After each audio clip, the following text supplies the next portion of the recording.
Good afternoon, everyone. The event will start in 5 minutes.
Good afternoon, everyone. I'm Sid de Guzman, the Junior Events Officer of the French Chamber of Commerce and Industry in the Philippines, and I will be your host for today's event.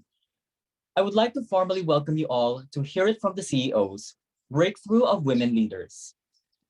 In light of Women's Month, this event aims to celebrate the contributions of women to business, to the breaking glass of ceilings, and to the inspirational stories of those who've excelled in industries traditionally dominated by men.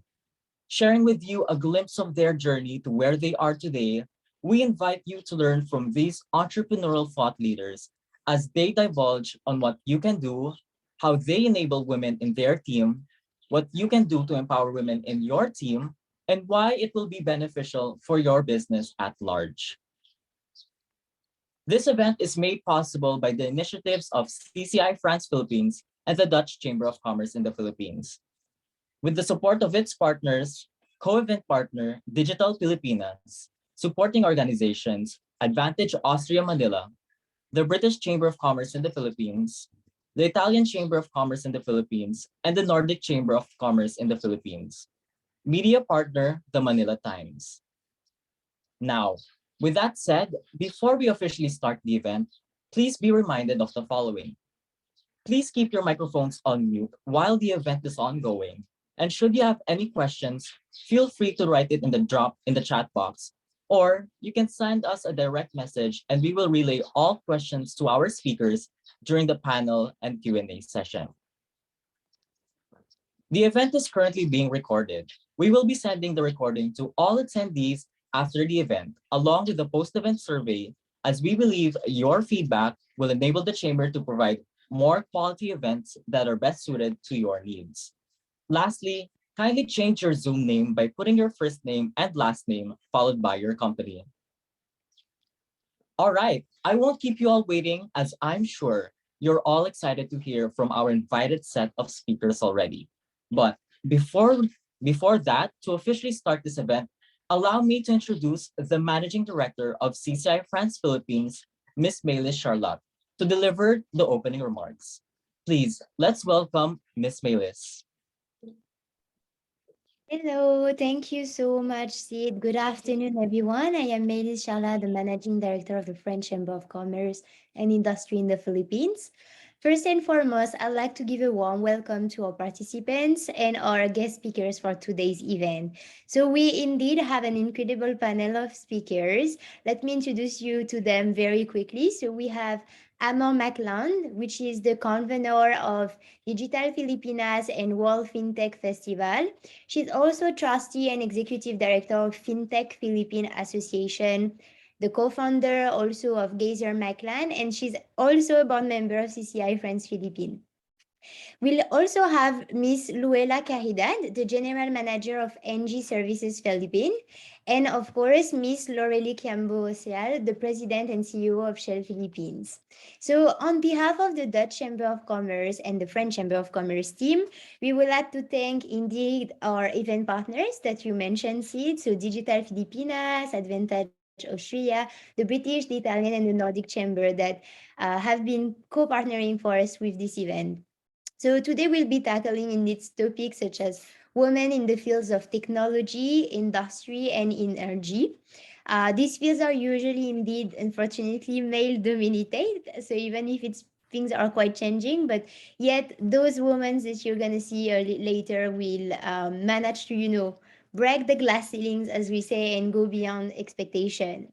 So with that being said, I won't keep you long. I hope this webinar will be a very enlightening and empowering discussion for everyone. As I will be moderating the question and answer during the panel discussion, feel free to send your questions in the chat box so I can ask them on your behalf. All right. So thank you, everyone. Enjoy this event and thank you for joining us today. Back to you, Sid. Thanks, Ms. Maylis, for the warm opening remarks. Moving forward, let's proceed to the next part of the event, the most awaited segment where we get to hear firsthand from these strong and inspiring women about their journey throughout their careers. For our first speaker today, I would like to call on Amor Maclang. Amor Maclang is an award-winning brand architect, risk issues crisis strategist, movement maker, and marketing communications innovator. She is the first communications professional in the Philippines to become an ISO 31000 crisis management practitioner. As an internationally awarded champion of marketing as a force for good, her projects demonstrate that you can hit your business goals while still doing good for your country. Amor Maclang is a board member of the French Chamber of Commerce and Industry in the Philippines, the trustee and executive director of FinTech Philippines Association, co-founder of Gizer Maclang Marketing Communications Inc., and convener of World FinTech Festival and Digital Filipinas, a whole of nation and whole of society movement to create a globally competitive technology and innovation ecosystem for the Philippines. Please let us all welcome Amor Maclang. Also, I would like to call back on the virtual floor Meili Charlotte, who will be helping us moderate this fireside chat with Amor. Hello, Amor. How are you today? Very happy to be with family this afternoon. Happy March, happy International Women's Month. And I cannot imagine a better time to spend it than with you guys. Hi, Melis, and hi, LQ. It's very nice to have you, Amor. We are super impressed with your background. Do you want to just tell us in few words a bit who you are, and then I'll just go with a bit deeper questions on your experience and some tips you want to share to the audience. Absolutely. Some 5 years ago, well, many of you probably know my work in communications and advocacy via the company Geyser Maclang, which I helped co-found a little over 20 years ago. And although that has been the primary Apple box and platform for advocacy, the past few years, we've really pivoted in areas that we call high value, high impact, and highly regulated industries. No? We have seen that these are industries that have the greatest potential to touch the most lives and help the country. And yet, because these industries also are not as, how do I use the word? Not as resilient and not as not as resilient to change. And given the slew of changes, both Black Swan or otherwise, that have beset the country, we really dedicated our work to the difficult, the dirty, and the dangerous. Tech being one of them. So within our portfolio, we're very, very passionate about public health. So at the beginning of the pandemic, we were appointed by the joint body of the Department of Health, USAID, and also Johns Hopkins University out of the US to support the government in its COVID response. And I remember when I was speaking to the principals in Johns Hopkins, I said, I felt like everything that I've been doing the past 20 years have really led up to this particular moment. That regardless of whether we were going to be appointed, we would be working in this space. So that's another high risk area. 2013, I remember, specifically November 8th, Haiyan happened. The most devastating typhoon in the world, unfortunately hit our country. And we were also called in to support and volunteer, not just the government, but specifically Region 8. September 9, 2013 was when there was a siege in Zamboanga City. Oh my God, I tell you, all the dates are really seared in my head. And that was when the very peaceful and progressive Region 9 area was actually confronted, right, with an assault by the MILF. And it was very interesting because at that time, they just launched the branding campaign of Zamboanga City, and then this happened. No? Now, things could get truly, really dramatic, no? With COVID and all of these changes. But, technology has a similar effect on the way we do things and the way we do business. I've noticed in the past 2 years, at the beginning of COVID, that technology, specifically fintech and Web 3.0, no? So this is an entirely different universe altogether. I've noticed that those that allowed for the uptake of technologies thrived. Payments, for example, wallets, right? We birthed our first unicorn in the Philippines by way of Mint, GCash, the operator of GCash. And conversely, those industries that have not allowed the free flow of money or of technology actually choked up or are now experiencing an existential threat, an existential crisis like that of education. So we've devoted a lot of our work in making sure that that industries that need the most understanding, mass uptake, and support are properly given the right ecosystem. So when people ask me what I do, I tell them that we're there to help build an ecosystem that could allow for the thriving of certain industries that really need it the most. So public health, energy, right? Energy is something very near and dear to my heart. I'm very, very honored. I'm hashtag fangirling that I'm actually with CHLQ. You'll know who CHLQ is in a little bit. And also, of course, tech. So yeah, so that's kind of like an overview of what we do. Yeah, thank you, Amor. It's very complete. So it's nice that you also touch in different kind of sectors. I would focus on tech and finance because that's what we think about when we think of a male-dominated sector. Unfortunately, so super double finance, services, and tech. Sobra naman. So my question would be, first, like, did you feel like you had to push some doors to break the glass ceiling in that particular sector? And if so, do you want to share a few tips for, to inspire other women to go in that sector and try also succeed in tech? Yes, absolutely. So I've always been of the belief that I only want to go into blue oceans, right? If it's already a red ocean, then it's probably, if it's already widely adopted, it probably does not hold any interest to me as a person. Now, I'm not talking about as a woman, but rather as a person. I remember we started the surfing craze almost 20 years ago when no one was going to, very few people were going to Siargao, or for example, many other nascent tech. We were there at the beginning of the blockchain and crypto revolution. Now, aside from my natural propensity to go into spaces where no man has gone before, right? To be figurative about it.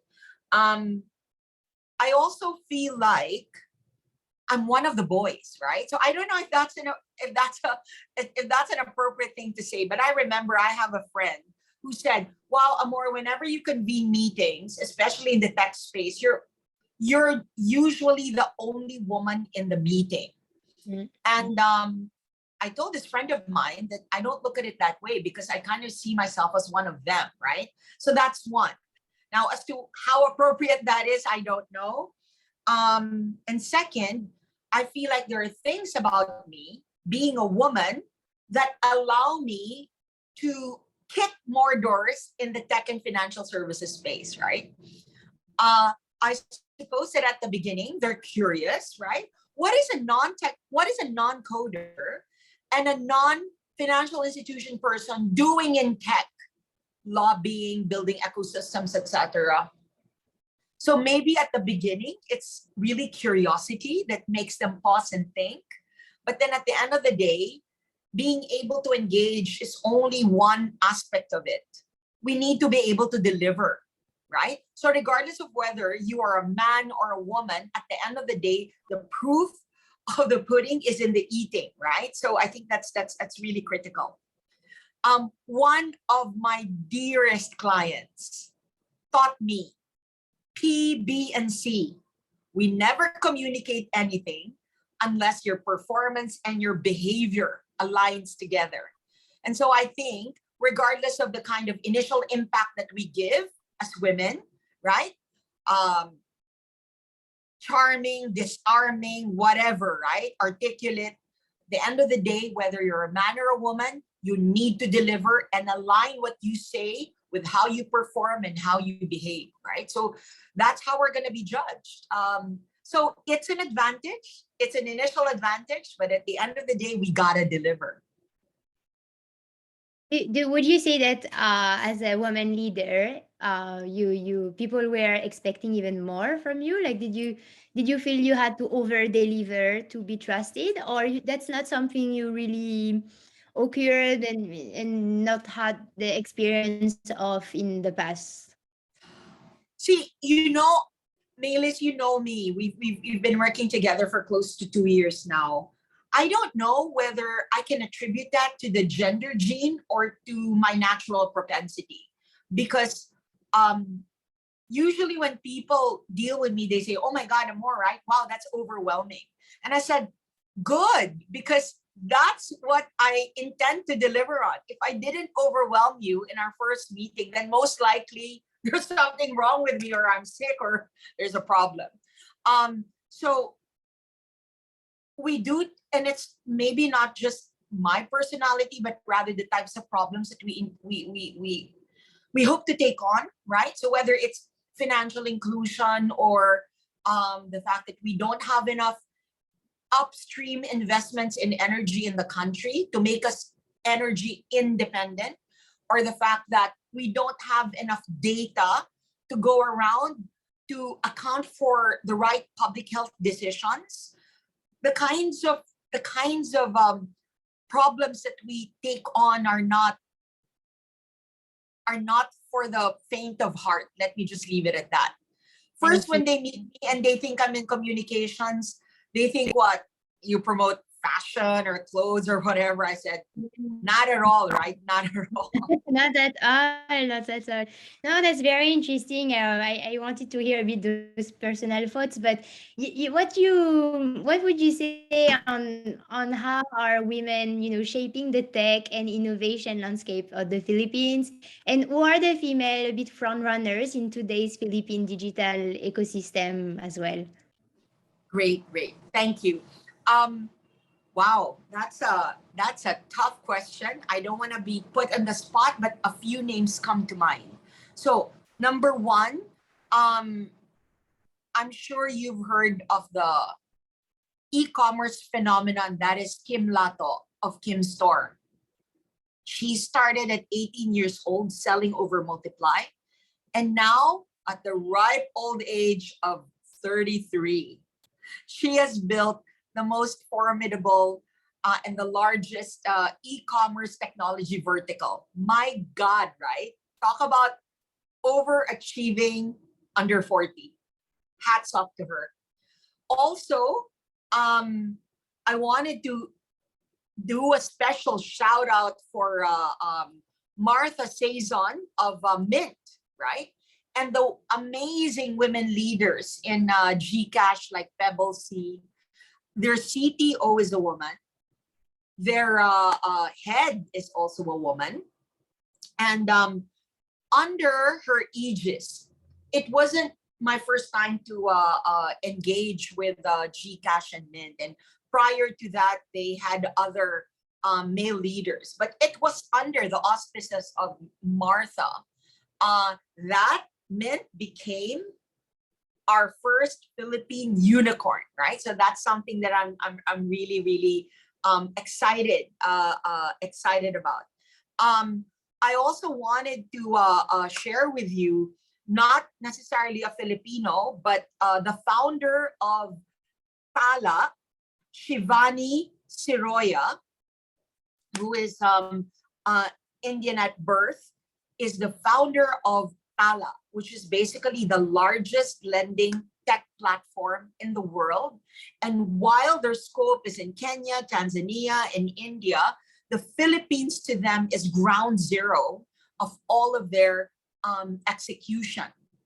And then maybe another name that I would like to be able to put out there is Ida Tiongson. Historically, she's not a person in tech, but she is someone I've been collaborating with when it comes to fintech and open finance.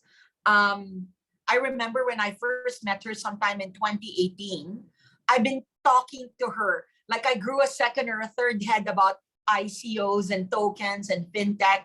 And despite the fact that she's a seasoned banker, and at that time, when most bankers would turn their head away from the word fintech, she embraced it and she took this journey with me. And now she's one of the leading ladies in fintech and open finance. So I think I'll stop there for now. Oh my, But that's so awesome. That's great. I know, but there's so many amazing things. Oh, and I have to also mention another unicorn in the region is Sendit. And one of the amazing leader of Sendit in the Philippines is Miss Yang Yang Zhang. I'm a big fan. Together in 2017, I met her. We were working in the blockchain space.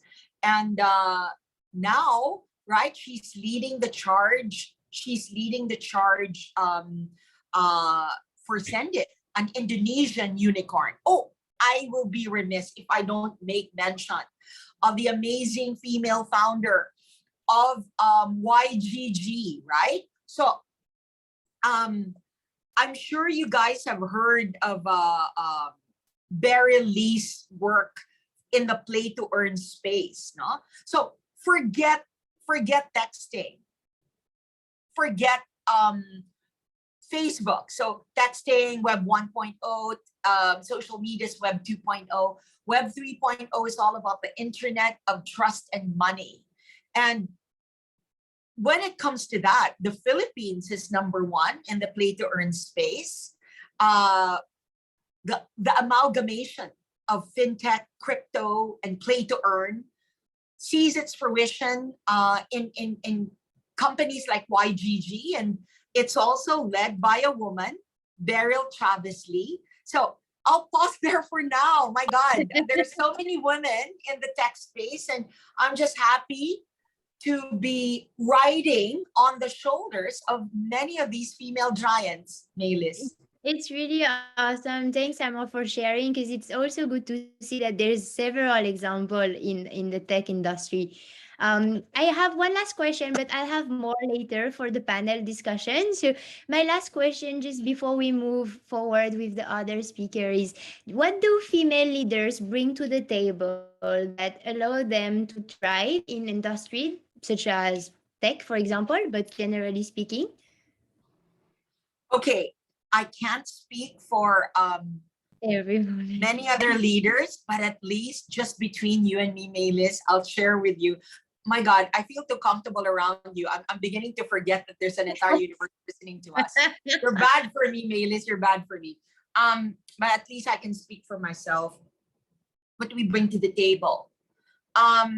You know, a lot of times during meetings, and a lot of my partners, some of them 5, 10, 20 years now, clients have become partners and co-advocates. I ask them that, you know, thank you so much for tolerating me for the past 10, 15, 20 years now. And I think if there is one thing that I never want to compromise on is sincerity, authenticity, and always wanting to do the right thing. Now, a lot of times things can get tough, right? And we find ourselves in what I call special situations. And there's only one thing that I always use as a rule whenever I am at the crossroad, right? So, because if you embrace risks, the risks come to you just as easily, right? And when I'm confronted by that, and I don't know if it's a gender thing or something that I, you know, just my personal propensity, is I always use what I call the sunlight test. Don't do anything that cannot stand the sunlight test, right? If you're under a congressional or a Senate scrutiny, right? Which is the nightmare of many companies. Are you able to explain properly what it is that you did, right? And in risk and crisis management, one of the fundamental tenets that I say to clients and partners is you never lie. You never lie. I know it sounds anathema, right? Because if they think PR, communications, risk crisis, it's all about subterfuge. Actually, no. The opposite is true. And if we can hold on to that one truth, you know what? Regardless of whatever life throws our way, we women will continue to be anti-fragile. Thanks a lot. Thank you, Emma. I definitely keep on mind the sunlight test. I think it's really inspiring to see also how, honesty is important for you, and how finally it makes you a succeeding, a successful leader also in risk management and PR firm. So it's very interesting. Thanks. I have more questions later. So thank you for sharing all this info, Amor, and I'll see you later pala. Thank you. Back to you, Sid. Thank you very much, Amor and Melis, for that very inspiring and insightful discussion. I love what you said earlier about being there for industries to thrive. And I can't wait to look up other admirable women leaders that you mentioned earlier. I'm sure that their stories will inspire many as well. Now, let's move on to our next speaker. Allow me to introduce to you all today Lorelie Quiambao-Osial. Lorelie is a global leader in the energy industry, having been based in various countries for Shell. She is the first lady president and CEO of Shell Filipinas Petroleum Corporation, or PSPC. As the company marks 108 years of operation in the Philippines in 2022, heading a growing organization of 4,700 employees, she is determined to continue Shell's commitment to the nation building and to fulfill its mission to power progress together with the Filipino by providing more and cleaner energy solutions. As Vice President for Global Finance Operations Expenditure, she manages 5 major processes covering Shell businesses in more than 50 countries and supports 80,000 employees globally. She has a team of almost 700 people located in Manila, Caracas, Kuala Lumpur, and Chennai. She was previously the finance director of our Shell Philippines Exploration BV, the operator of Malampaya Deepwater to Gas Project. She is the president of Filipinas Shell Foundation Inc., the social arm of SciP, a 40-year-old foundation with programs on livelihood, education, health and safety, environment, energy, nutrition, and food security in the country. Lorelie has a Bachelor of Science in Accountancy from Silliman University, cum laude, and is a certified public accountant in the Philippines. She also holds a Master of Business Administration degree from University of Western Australia. Please, let us all welcome Lorelie Quiambao-Osial and Mitchell Smolders, the Executive Director of the Dutch Chamber of Commerce, who will do the honor of being your moderator. Yes, thank you, Sid, and welcome joining us today, Lorelie. Thank you for taking the time. I'm sure you have a very busy schedule. Similar to Melis and Amor's chat earlier, I too would like to pick your thoughts on a few topics, but perhaps before we start, you would like to address the audience with a few words for introduction. Yeah. Thanks, Michelle. Thanks, everyone, as well. Thanks, Sid, for the generous introduction. Hello, everyone, and I'm glad to be here. Thanks for inviting me. So I think just further, because it was an extensive introduction, actually, I am quite humbled by it. So I have been in the energy industry for 20 years and started in the Philippines in 2001. I started in Malampaya, actually.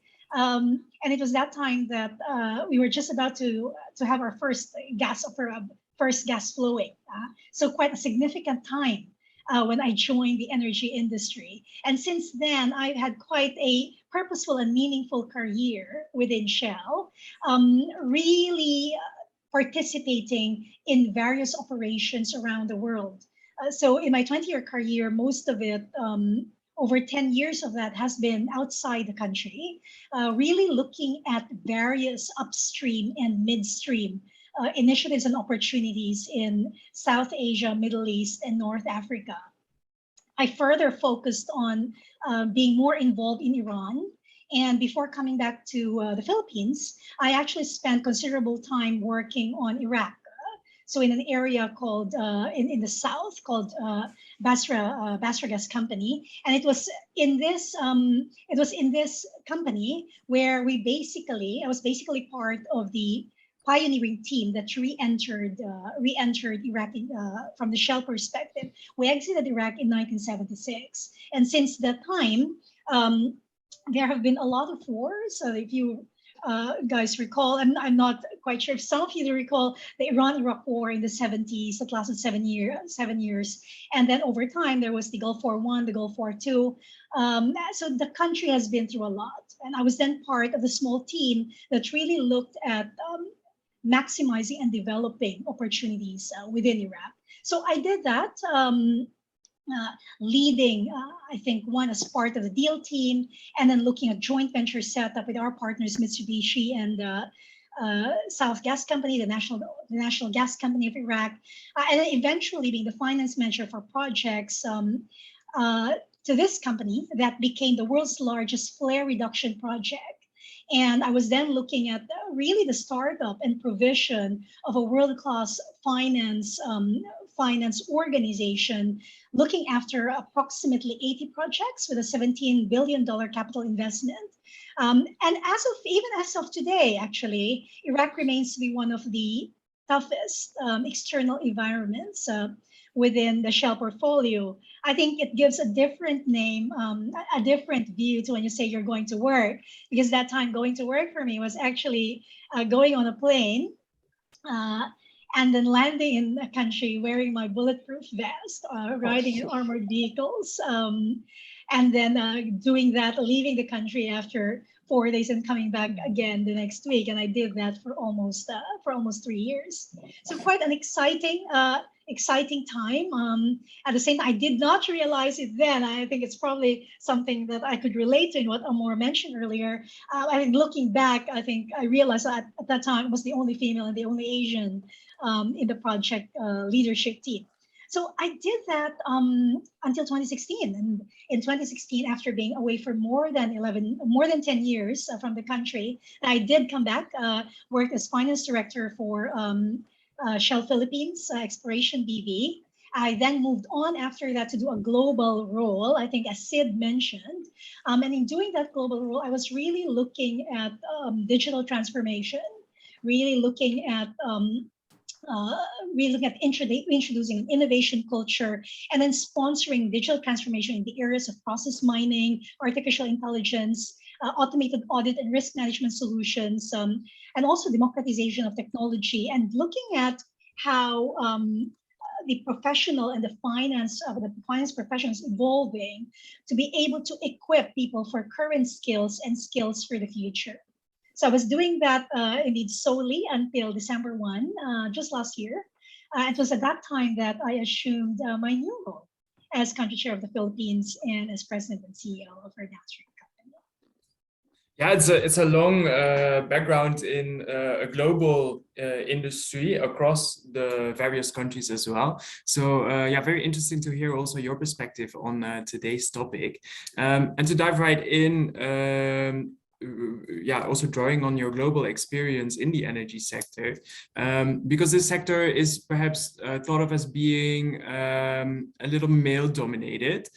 So what changes have you perceived in the industry over the past 20 years, both from your time here in the Philippines, as also, of course, in Iran and Iraq, which I can imagine have their own difficulties for women to operate in, or to yeah, be in leadership positions. And yeah, a second half of the question is, what can still be improved to further enable women in the workforce? So a lot has been happening. I mean, if I look at to be honest, when I joined the company and the industry, I actually did not think that I would be staying. I would be staying this long. I thought it would be I would stay in the industry for less than 5 years and moved on to another industry. But I think it continued to really provide challenges, and at the same time, I think there are always two sides. You say challenges, but I also view them as real opportunities. for me, as in personally, to grow and develop, but at the same time, to really make an impact that matters in the organization and in the communities that we operate in and in the countries that we operate in. I mean, even when I was, if I look at my Iraq experience, and when we came into the country, they had available gas equivalent to over 2 malampayas. But at the same time, during summertime, they only had 2 hours of electricity. And it was really because they did not have the facilities to develop their assets, and thereby they were just flaring it. And that's why it also became the world's largest flare reduction project. So it's the impact like that, and how we partner in nation building as well in the Philippines for 108 years. So it's these things that make for purposeful and meaningful work. But at the same time, over those number of years, a lot has changed as well. And I think for me, it is an exciting time to be in the energy sector. And the challenge that we face, I mean, you ask about, I guess, some of the changes, and I talk about purposeful and meaningful, but also I think one thing I would bring up before I talk about the changes, the things that haven't changed. And I think from a company perspective, our core values on honesty, integrity, and respect for people have not changed. Our vigilance on safety and ethics and compliance have not changed. I think those are the things for me that are anchors, and I think should not change in that sense. But on the other hand, everything has been changing. I think that the challenges we're facing now are more complex. And while we talk about energy, it really cuts across various sectors. I mean, it cuts across economy, it cuts across climate, environment, and society as well. And therefore, if you look at that, the complexity of the challenges that we have also require a multisectoral, a multidisciplinary solution or solutions. And to come up with these solutions, we need more diverse participation. We need different points of view and collaboration. And while things have improved, have been improving, and I think a lot of people will say, a lot of people have mentioned in the past, we have been in this country for 108 years. I'm the first female lead for the company. So that is moving and that is changing. But if you really look at women in the energy sector, it's still very much highly underrepresented. And it's currently at around 33%. And it is even lower, I believe, in the renewable sector. And at this point, it is critical for us to find new sources of energy, new business models, innovation. And in these things, this requires collaboration. Not just to get these out, these new solutions, but also just in terms of bringing sectors together. And therefore, there is even more need to actually look at what enables collaboration. And what enables collaboration is diversity, equity, inclusion. And part of that is actually gender diversity as well. So I guess aside from advocating that in the energy sector, I think we all know that business-wise, I mean, gender equality, it means it's fair, it's just, it's the right thing to do, but also it's business sense. If you look at statistics, and I will let the numbers speak for itself, companies with women, where women hold more than 20% of management roles, generate higher cash flows and higher returns. Higher levels of diversity in management contribute to increased revenue from new products and services. Companies with more than 30% women executives are more likely to outperform companies where the range is between 10 to 30%. And organizations in the top quartile of gender diversity also generally outperform in terms of profitability, for example. Now, while not exclusive to women, a study by McKinsey on diversity still matters show that women leaders more frequently apply intellectual stimulation, inspiration, and participative decision-making. And if you look at the problems that we have today, then these are the behaviors that most effectively address global challenges of the future. So I think for me, while a lot has moved in terms of gender balance in the sector, I mean, continuous efforts on this, D&I is critical. I mean, for business recovery, in terms of us coming out of the pandemic, for resilience and for reimagination. I mean, we need to reimagine the future. So I guess it's a long way of saying we need more women participation in the entire supply chain, providing new and different perspectives across the energy sector. Yeah, great. Thank you. Thank you for that answer. And I think it forms also a natural bridge to my next question, because especially in recent years, Shell has become so much more encompassing than just the gas retail stations that we might see at the forefront, right? That's maybe in the imagination something we can quickly think of, but Shell does do much more than that. Because of the time, I will combine both of my questions here. On the one hand, what role is there for women to play in the energy transition? And how is Shell actively enabling this from the company's side, both from Shell Philippines or globally? I'll leave that to you. Okay. Oh, before I answer that, I'll pick on what you mentioned around the gas stations. So traditionally, we call those retail stations.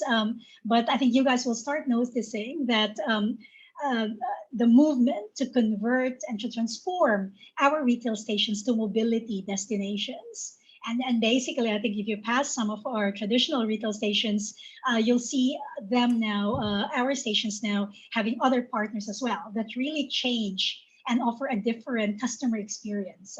I was just in Cebu last week and visiting one of our mobility sites. That's what we call retail stations now, where the concept was actually an art gallery, because the dealer actually is an avid art collector. So one of the things you can expect in the future, but to go back to your question, I think in the role that women play in energy transition, energy transition is linked very much to climate change. And if you look at the impact of climate change, women are most impacted by it. And you will actually see, based on statistics, that 50% of climate refugees are women. And the reason for that is more women, especially in developing countries, depend on local natural resources. But if you think about that, while women are more impacted, they're harder hit by climate change, they are underrepresented in the decision-making bodies that fight climate change as well. And if you look at the energy sector, which plays an important role in the fight against climate change, then women are also underrepresented. I think I mentioned earlier, just in terms of the various sectors we need to involve in terms of looking at solutions for the future.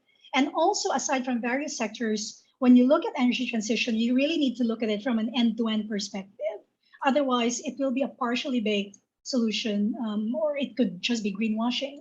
And the entire supply chain, you actually need a female perspective.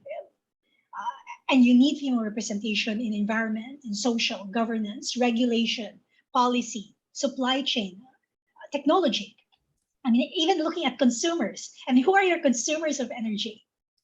And if you're looking at the population of the world where it's 50-50, then 50% of those consumers are women. So they should be part of the decisions in terms of making these solutions. The other interesting thing as well on this, and you can make out of this in terms of the numbers.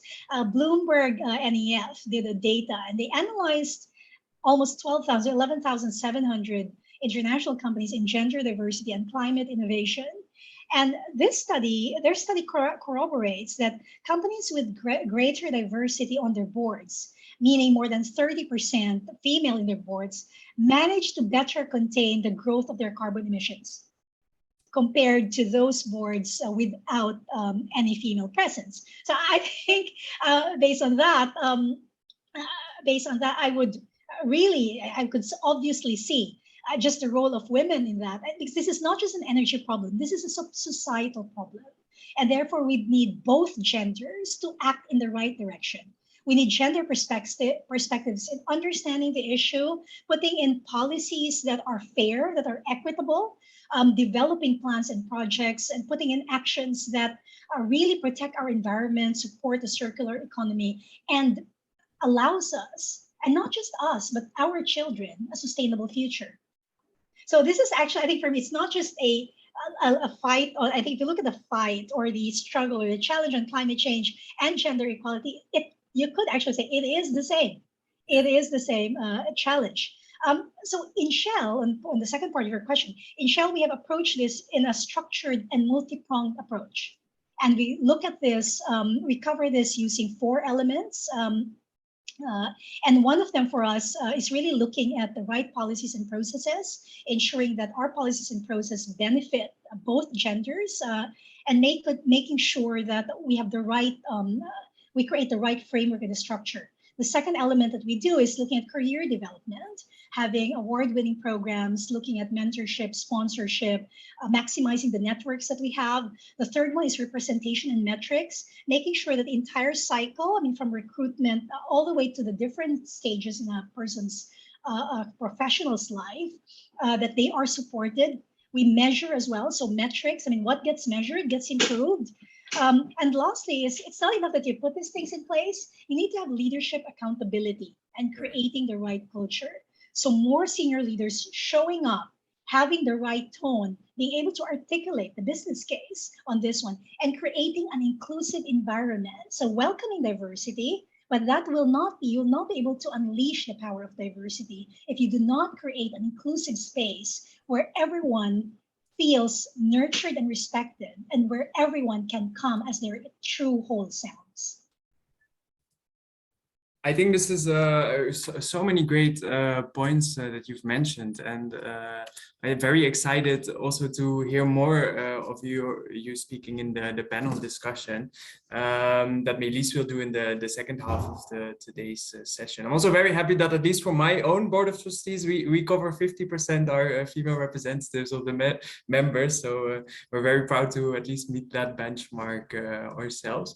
Lorelie, thank you for this quick fireside chat for now, and I will give the floor back to Sid for also our last speaker, and I'll see you again at the second half of the program.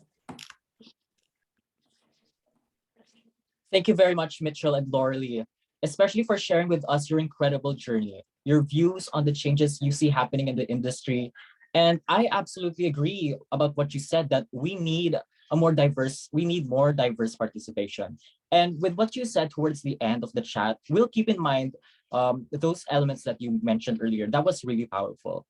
And now, lastly, moving on to our last speaker for today, I would like to call on Louella Caridad.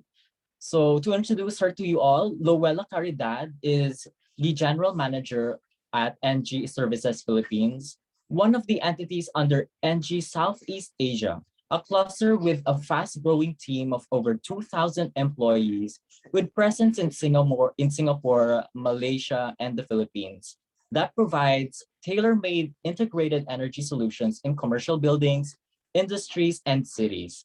She's also director at Professional Operations and Maintenance Experts, Inc., or PROME, a joint venture facilities management company of NG and Philinvest. With over 20 years of management experience from various industries, Louella leads operations for NG in the Philippines. Her extensive experience within the local markets has helped her develop a deep understanding of infrastructure and service deals between commercial and government-linked companies. Under her leadership, NG grew from 80 to more than 300 employees, expanding its portfolio from energy solutions to facilities management, digital solutions, and renewable energy, which enables businesses, real estate developers, building operators, and cities to achieve their energy efficiency and conservation goals. Louella holds a Bachelor of Science degree in mathematics from University of Santo Tomas. Please, let us all welcome Louella Caridad and Melis Charlotte to moderate this round of fireside chat. Thank you. Thank you so much. Hello, Louella. How are you today? Hi, thank you. How about you? I'm fine, thank you. I think you can speak a bit closer to your mic, but yeah, we are doing well. So we are delighted to have you today. So Luella, I'll ask you a general question to really have your answer on how NG and how women play into energy transition. So how does participate NG and women in that aspect? Okay, Bailey, um, allow me to introduce NG to put things in perspective. So NG, and let me speak about the sustainability, diversity, and inclusion of NG. So NG is an energy utility company with its global headquarters based in Paris, France. We focus on renewable energy and infrastructure to support our clients' decarbonization goals. So we offer solutions to reduce both carbon footprint and operational costs through technology. We want our clients to achieve efficient operations that will counter the rising electricity bills, comply with the increasing energy regulations, and benefit from growing government incentives. We are brand agnostic. We do not sell any products. What we do rather is conduct energy audits of commercial office buildings, industrial complexes, mixed-use developments, or data centers. And the result of our study will determine the best solution for this property from its current state to a point where it is reducing its carbon footprint. So we integrate solutions ranging from design, investments, installations, digitalization, operations, and maintenance, and energy management. And we apply it to their cooling systems, their renewable energy installations, manufacturing systems, and many others. So as an accredited energy services company by the Department of Energy, we are also the key to our partners' compliance to the Energy Efficiency and Conservation Act. So this all align with our purpose of accelerating the transition towards carbon neutrality and the company's commitment to net zero in 2045. So at the end of 2021, NG Philippines recorded an estimated total of 79 kilotons of avoided carbon. So for better appreciation, this is equivalent to saving 3 million trees or 31,500 acres of forest. So for the past 6 years, there have been only 2 women CEOs in the top 40 listed companies of France, and both of them are from NG. So I joined NG in 2017 under the leadership of then global CEO Isabelle Cocher. So Isabelle was top 4 in the 2017 Forbes Power Women in Business list. She was named the most powerful woman CEO in France, being the only woman leader in the CAC 40 list of companies. So beginning in 2016, she led the company's shift from coal and expanded the portfolio to renewable energy sources, especially wind and solar power. So this brave strategy has started NG's journey towards sustainability. To date, we own a total of 31.1 gigawatts of renewable energy globally. So to help put this number in perspective, 1 gigawatt is equivalent to 1 billion watts, and it could power around 110 million LED house lamps. So Isabelle left in 2020 with NG still holding its global standing as the largest independent power producer, world leader in urban cooling, and a recognized global provider of technical installation services of charging stations for electric vehicles. In January 2021, we welcomed Catherine McGregor as our new CEO. So Catherine led a global reorganization which harnessed our core strengths as we prepared for a more sustainable post-pandemic world. So this was translated into 4 business pillars, namely thermal and supply, networks, renewable energy, and energy solutions. So through these pillars, NG Services Philippines provides the opportunity for developers, building managers, and industries to save on their electricity bills by making the switch to renewable energy and rehabilitating their cooling assets to operate efficiently. Thereby, we saving millions of pesos in power consumption. So one of our recent converts was Festival Mall in Alabang. So their freshly installed 2.8 megawatt solar rooftop structure enables them to cut back on their power as they bounce back from the pandemic. So now renewable energy isn't the only thing we see dominating the future of the company. NG is the first and only company I joined that has a clear vision for women in leadership. So there's the 50-50 initiative launched by Catherine, which aims to have 50% of our managers be women by 2030. So there are programs to support this advocacy, like mandatory training in gender equality in the work environment and Safe Spaces Act. So we have management supported groups like Women in Leadership and Women Empowerment Network. And we are given equal opportunities for management training. So currently our ratio in top management in the country is 5:3, or 62% favoring women. And this count includes me as the country head. So we have our work cut out for us as we try to catch up on the overall managers parity, where women count at the moment is at 41%. So like most companies, women dominate the support group departments of NG Philippines, namely finance, HR and training, procurement, legal and administration. So they play a big role in supporting our operations and business development teams to achieve the company's targets. So maybe is it okay if I share with you how our women leaders in the Philippines helped the company during the pandemic? Sure. I mean, yeah, we are very impressed by NG, especially for French companies, as you mentioned. Not a lot has top CEOs. NG is one of the only, actually. So, yeah, give us more info on that as well before we go to the panel with everybody. Sure. I'd like to recount January 2020. Okay, so we were just reeling from the eruption of the Taal volcano.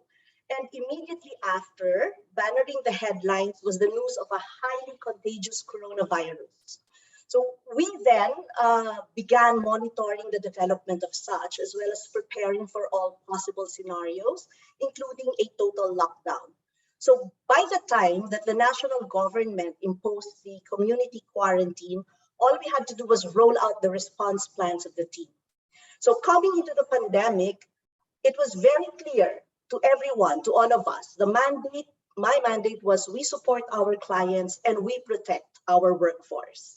So we formed a team of 5 women, our HR manager, our procurement officer, a senior legal counsel, our admin supervisor, and me, the GM, to monitor the developments, release updates, reminders, and policies, to distribute supplies and PPEs. So this was an ad hoc duty, which was done together with our regular job scope. The attention to detail, the patience to research, the ability to analyze the effects of the pandemic to the business, to the workforce, and engage the employees, coupled with the innate desire to care, allowed us to ensure the physical and mental wellness of the employees, of our employees. This small group of women enabled our operations team to continue supporting our clients while our business development team focused on their targets. So I was amazed by how the team was able to stay motivated and driven. While most businesses were struggling, NG was winning contracts, and we hired more than 100 employees during the lockdown of 2020. As a technical and technology-driven company, however, it is a challenge for us to find women engineers and technical staff willing to be immersed in the operation of chiller plants where most of our investments lie, or in digitalization and facilities management where we support vital infrastructures. In the Philippines, we support 2 international airports. So the multi-awarded Mactan Cebu International Airport, and the existing Terminal 1 and the soon to operate Terminal 2 of Clark International Airport. But where we have women in technical positions, the attention to details, the methodology of work and delivery of project within time and especially budget are commendable. So we women leaders also have a way to engage our team members so that they perform at their best. And we need more women to partner with highly analytical and technical male engineers. That is why it is a conscious effort for us to find the right woman for a technical posting. We have partnered with educational institutions to stir up interest towards energy management and digital solutions, And we hope to see more women creating their paths towards sustainability through energy solutions, renewables, and technological innovations. Crises such as what we are experiencing are reasons why we must work together to meet the challenges of energy transition. A balanced mix and a diversification of supply sources like the ones we are leading mean we are not dependent upon a single source of energy, which presents risks in the event of a political conflict or technical failure. So we hope to see more women in the energy industry, where not only our skills, but also our nurturing nature play a big role. As ENGIE is a worldwide leader in energy management, it is also a forerunner in balancing the gender parity in its leadership. As evinced by the stories of Isabel Cocher and Catherine McGregor and myself, the company will always have a place for us, women who lead, women who are empowered. Thank you Thank so you. much. Thank you, Louella. Thank you so much. It's very interesting to hear about programs because that's one of my big questions. So, sharing a bit of best practice on how companies such as NG really took the matter seriously and already started some programs internally. So maybe we can go to our panel discussion now, Sid, and then we can share a bit on all those aspects together. Thanks a lot, Louella. Thank you, Bailey. Thank you very much, Melis and Luella, for sharing NG's impressive impact on sustainability and the company's advocacy for women. I too hope to see more women in the energy industry, as well as them working towards sustainability. For that, thank you again so much for that insightful discussion. I'm sure everyone learned a lot from today's event. And there you have it. I'm sure our dear participants learned a lot of insightful and inspiring stories and tips from our speakers. But it's not yet over, as we still have the roundtable discussion featuring all of our speakers. So without further ado, I'm excited to tell everyone that the roundtable discussion is up next. With that, allow me to call back Amor Maclang, Lorelie Quiambao-Osial, and Louella Caridad, together with Miss Maylis as the moderator for this segment. But before we begin, I would like to take this opportunity to inform everyone that I'm officially opening the floor for any questions our dear participants may have for our speakers. You may place your questions in the chat box or message Maylis personally so that she may address them specifically to our speakers. Miss Maylis, the virtual floor is yours.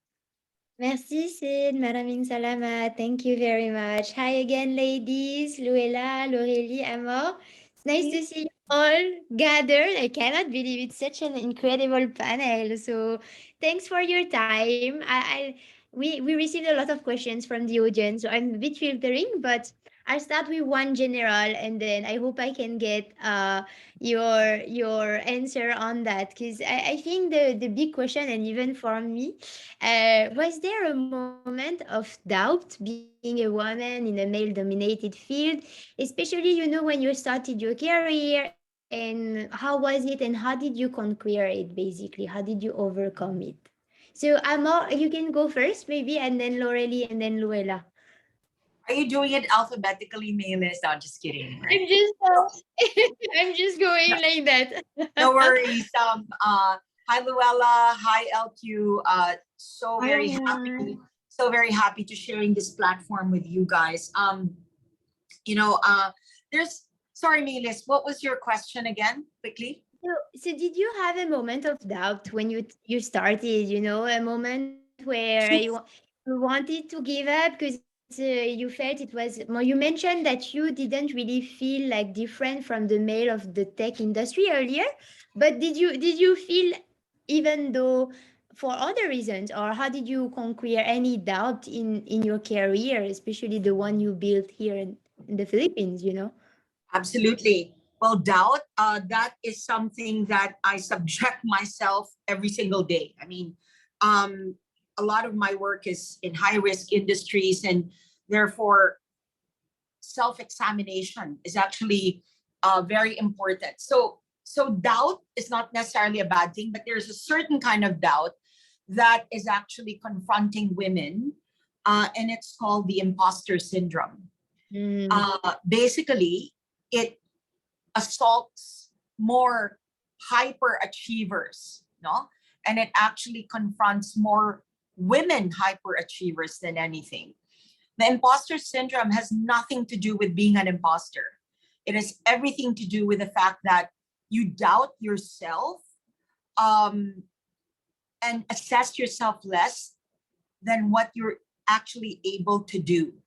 So when you are able to achieve a certain level of success, and this is something that this is actually something that I've had to deal with, and I know that many other women leaders deal with it. It's that sense of doubt, right? Am I actually really delivering value? Am I being true to my purpose? So doubt can work both ways.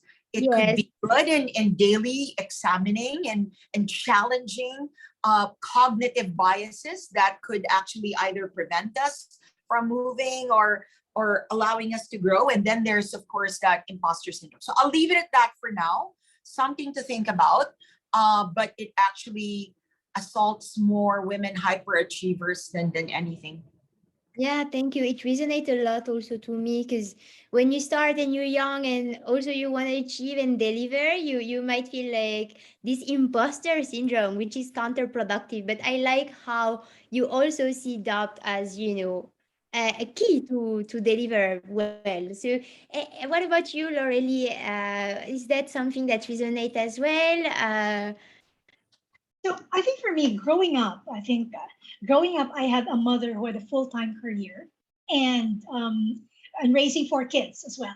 So I guess from that perspective, I never had that doubt. I just saw it as a norm that mothers do that. They love their kids to death and they're able to have fulfilling careers. I think I have three older siblings, two brothers and a sister, and they're all enablers as well in terms of really set your mind to what you want to do and go after it. So I think growing up, I think the doubt from a female or woman perspective wasn't there, but doubt, yes, in general, and I think everyone is confronted. Everyone is confronted by that actually, and I think for me, because the person you can control the most is yourself, but the first obstacle that you actually encounter is also yourself and what your mind plays into that. I think every single day in terms of the decisions that you actually make.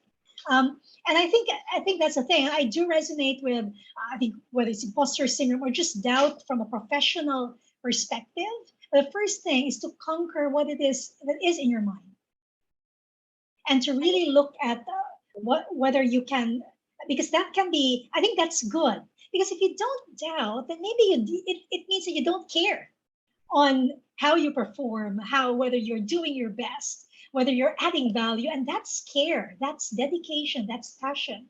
So that's good. On the other hand, if it cripples you, then that becomes destructive. And that's why you always need to say, okay, now I have my doubts, so what do I do now? What do I do now? Because there's always something that you can do.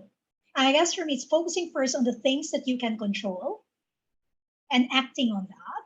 And then looking at the things that you cannot control, but you can influence and doing the best that you can to influence that. And there are just other things, so many things that you cannot control, regardless of your position, or regardless of if you run the country, for example. So for me, it is focusing on those things. At the same time, it's also developing yourself to actually developing your toolkit, developing your strengths, your competencies, so that you are able to tackle these doubts and at the same time expand your toolkit so that if different doubts come in, and it will be different, and it will keep coming, but you have more things in your toolkit to draw from. Yeah, I like that. I like also, I'll get back to you because we received a question about being a mother and a leader as well and how we balance that. So let's hear about the side of Luella and about you, Luella, when you started your career, how did that go? Did you get any doubt? How do you deal with it, if ever? I agree with Lorelie when she said that, if you don't doubt, you don't care. And there are some decisions that sometimes in hindsight you'd say, I could have done it better. So you turn that into a learning experience, and you make sure that when it happens again, you do it better. So I came from industries where even if it's male dominated, there's a healthy number of women. So I started, my first decade of my career was in sports broadcasting. And there are, women in the creative field, a lot of them. Then I shifted to property management, and you also have, women colleagues. And so it is healthy that you consult, you talk to each other, you ask advices from each other, and at the end of the day, if something has really, made you sad, then you have someone to console you. You have women friends. Yeah, I like this mentorship also that NG also is putting on how women can help women, right? And I remember, Amor, you mentioned that in an event also the power of supporting each other as well and how important it is. So I'll get back just to the question to Lorelie. So because you already mentioned it. So how is it to be a mother and leader of a country for a company and balance all of that, right? Well, it's great. And I love my family to this. I have a son. He's quite young, but it is a constant balance, and it's not just as leading a company versus as a mother, and it's really looking at the different roles that you play. My parents thank that my parents are still alive. They're octogenarians, so I am also a daughter. I am a sister. I am a wife. So for me, it is looking at, and I had to do this more actually during the pandemic because there were no natural transitions on you fly to see your parents or you drive to work. So for me, it was looking at what are really inventorizing. This is a process I went through. It could be helpful for others, and it could be that it's just for me. And for me, it was inventorizing the different roles that I play and what best looks like in each of the roles. And I guess on the more personal roles for me, it was asking myself, how do I want to be remembered? Right. And that helped me to prioritize in terms of how I spend not just my time but my energy. Mm.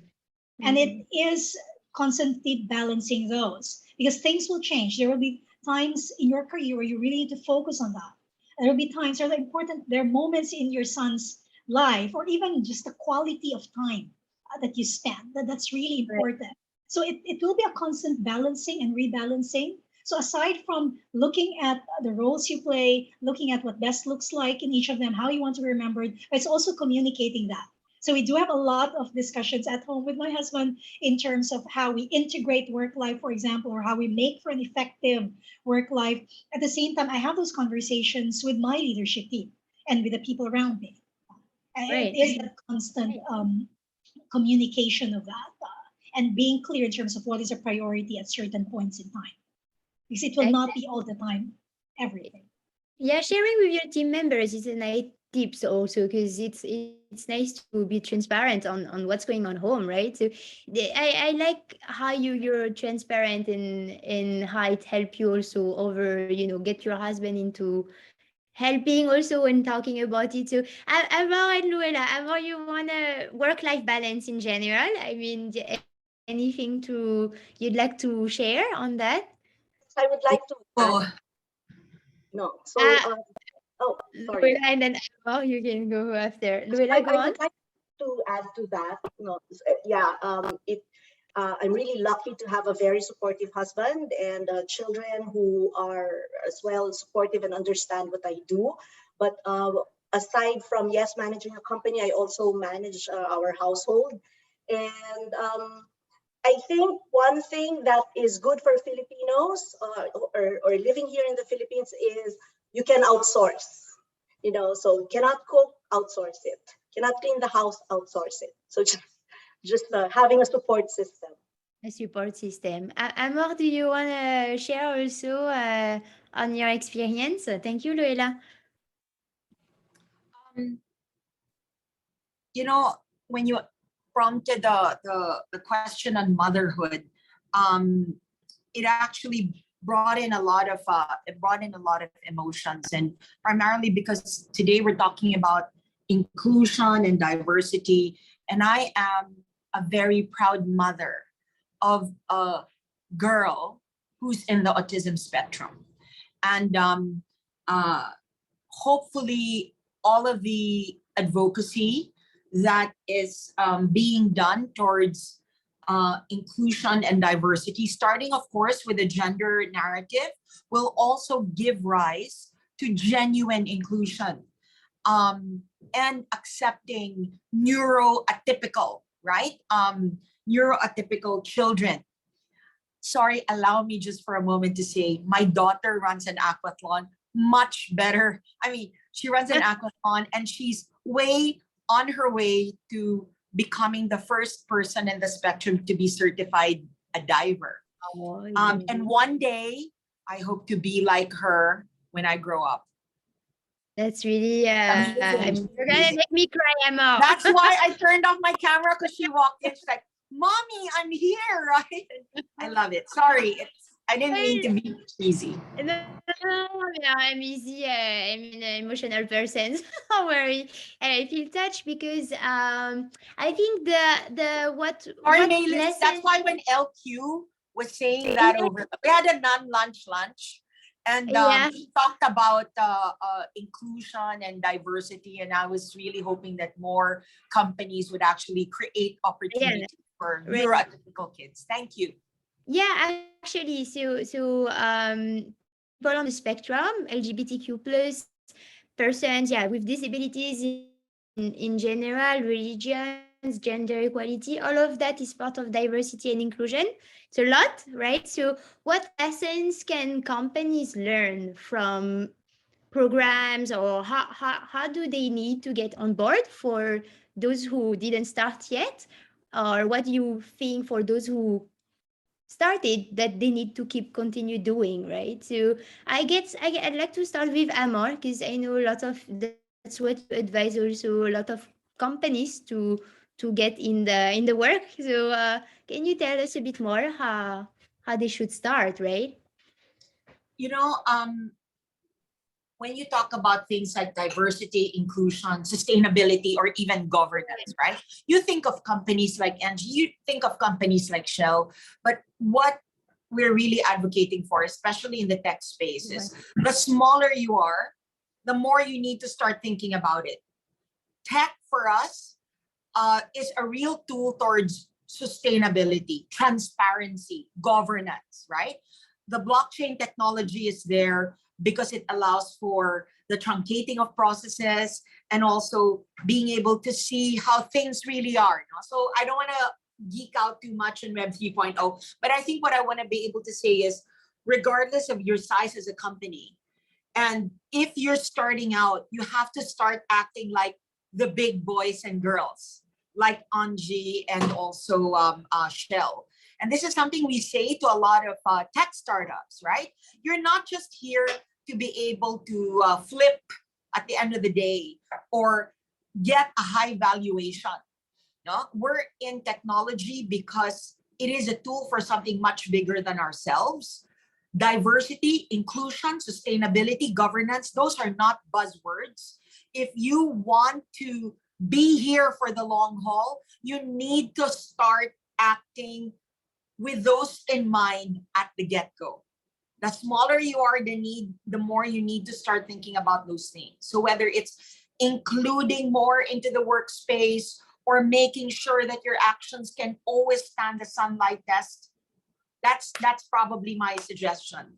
Don't ever give me the reason that that's just for the big boys. Not true. Not true. Everyone has to be implicated. Very, very true, actually. Lorelie, for Shell, anything you'd like to keep doing with Shell here in the Philippines? Anything you are planning to do in the future on those questions? So diversity and inclusion in general, not So gender equality.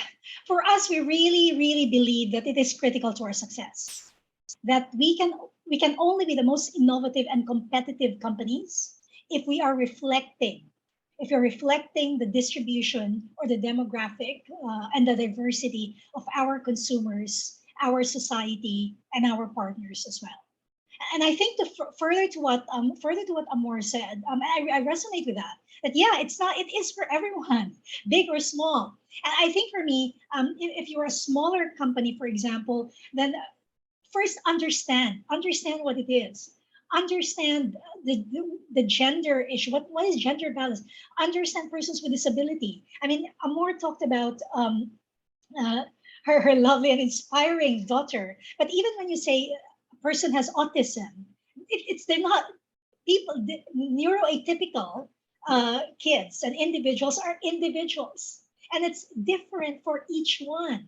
They have different abilities, different strengths as well. So I think taking the time to understand that, and even with LGBTQIA plus, um, do that and then understand what the opportunity is, because it offers great opportunity. So stop thinking about the blockers or it's something new, but think about it and just look at society and look at how it should be reflected in your company. And that will make your company real, and that will unleash the potential and the abilities for everyone. And for Shell, we are continuing on that one. We are intensifying it.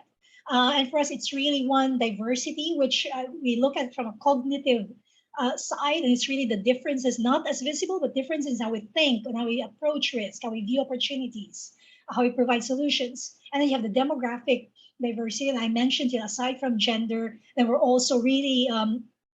really embedding and supporting sustainability in terms of persons with disability, LGBTQIA, race and ethnicity as well for other countries, and then inclusion.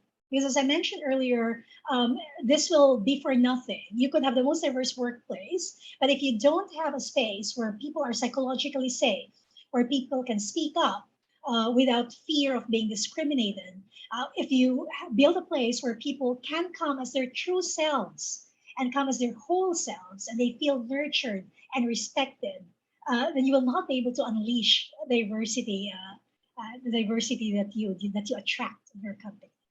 Yeah, thank you, Lorelie. So really, I guess it's quite obvious when you think about it, but it's true what Amo say also when you that if you don't understand it, if you don't get interested in the topic, if you just see it like a quota to accomplish, you're just doing it wrong, right? So that there no improvement will happen anyway. So what about you, Luella? Well, Angie is also pretty good in the topic of diversity and inclusion, but what's the next step for NG in the Philippines, or any advice you want to give to other companies to start joining in advocating more diversity and inclusion in companies? Um, well, like what Amor said, you have to, uh, start. Now, whether you're a big company or a small company, you have to start with that. Um, Whatever advocacy it is, whether it's diversity and inclusion, women empowerment, sustainability, the heart should be there. It should be done wholeheartedly. And it's sad that some companies are using it as a PR. We have the numbers. We are a sustainable company. We are, we empower women. We promote women leaders. But if you look at the program, it is not really there. It's half-hearted. So for those who would like to start in their companies a true program for their advocacies, if it is not coming from the top, at least the one who thought of it, who is initiating it, should get the buy-in of top management, because it will only be successful if the top leader agrees with it and agrees to support it. You will need resources, you will need budget, you will have to launch activities and training, and if the skills are not readily available in-house, you will have to outsource. And there is a lot of things that you need to prepare, and it needs dedication. So you involve everyone in the conversation. So if it's women empowerment, you have to involve the men. They have to Yeah. understand what we are advocating for. So all all from all meaning from top management to the most junior member of the organization. So to recap our best practices, as I've shared earlier, we have mandatory trainings, and this is for everyone. And we check on each other, we remind each other, we openly for women empowerment, we openly celebrate women, no, including the silent workers, because sometimes you're only noticed when you're the bright positive person in the room, but you have your silent workers. So you have to learn how to recognize them too. You provide coaching and mentoring, partnerships, management training. We support internal and external women networks. So with networks, you complement and you supplement each other. No? And most of all, for women empowerment, women should support women. It cannot be that you're advocating for such and yet there is a them and there's an us, or there's a me and there's a you. So it has, you have to be united in this, in pushing for your advocacy for it to be successful. Thank you, Louella. It's a very good transition to my next question, actually. So thank you for bringing that up. How important it is to bring also men, of course, in this topic. There's this incredible initiative that we support at CCI. It's called Male Champion of Change. So MCC, I don't know if you heard about it, but check it out because it's how also men see what they do to bring more women. And one man that is in the chat just sent me this question. So what advice would you ladies have for the men in the audience, and how to support the development of more women leaders in their respective workplaces? So Amor, can you share on that any advice you'd like for male to think about and help us with as well? Wow, right? That's a rather interesting question. Okay, maybe it's more of a request.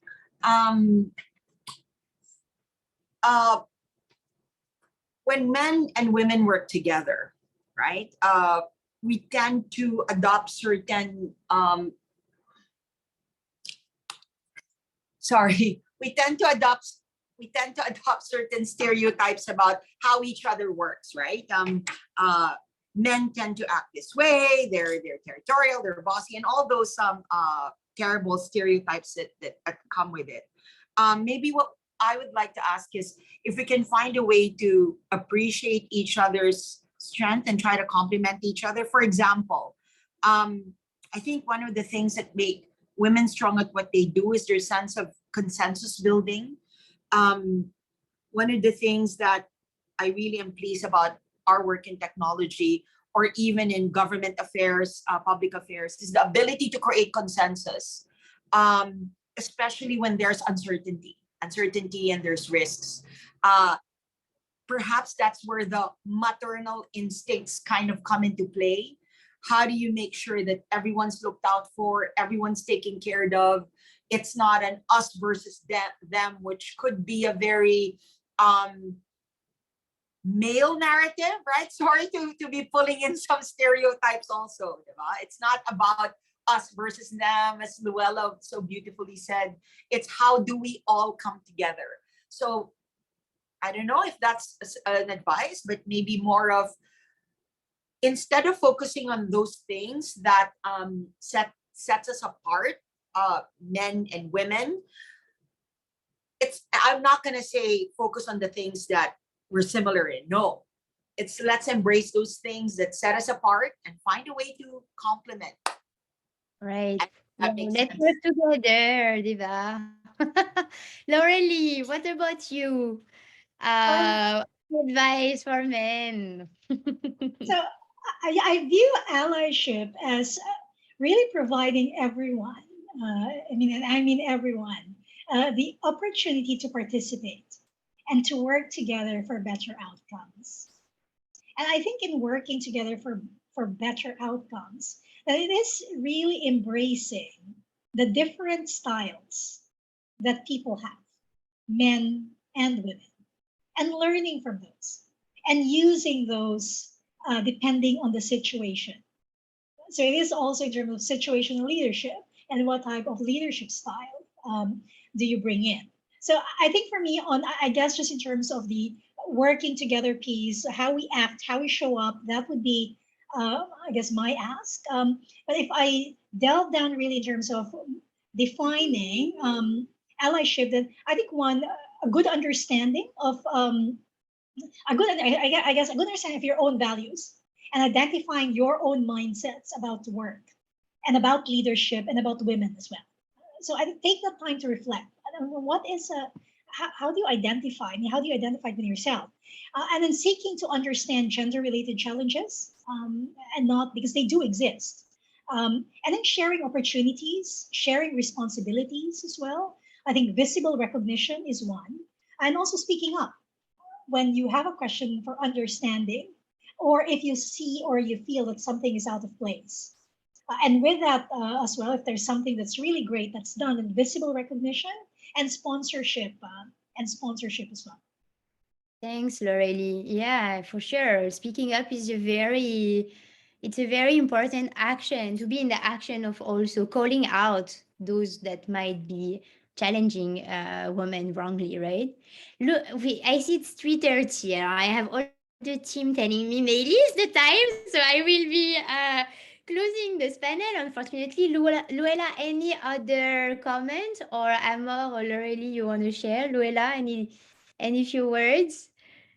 I would just like to thank everyone, all the organizers, CCI France, Philippines, and the Dutch Chamber of Commerce of the Philippines for this well-organized fireside chat. And I'm very happy to meet Lorelie, Amor, and I hope we'll have a chance to meet each other face to face. And again, with you, Meili, and the team, looking forward to having a face-to-face discussion with all of you. So thank you very much also to all those who've connected. Thank you.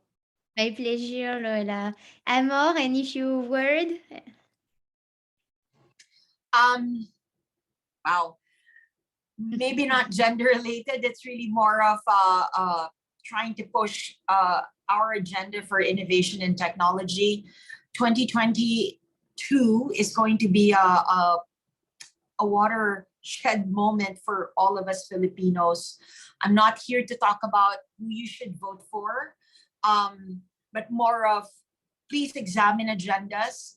The Philippines is really lording it over in certain arenas, especially in Web 3.0, blockchain, crypto, play to earn.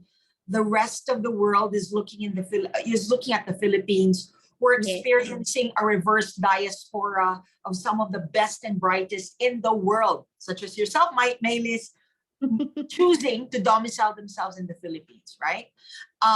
Let's not lose that strategic advantage.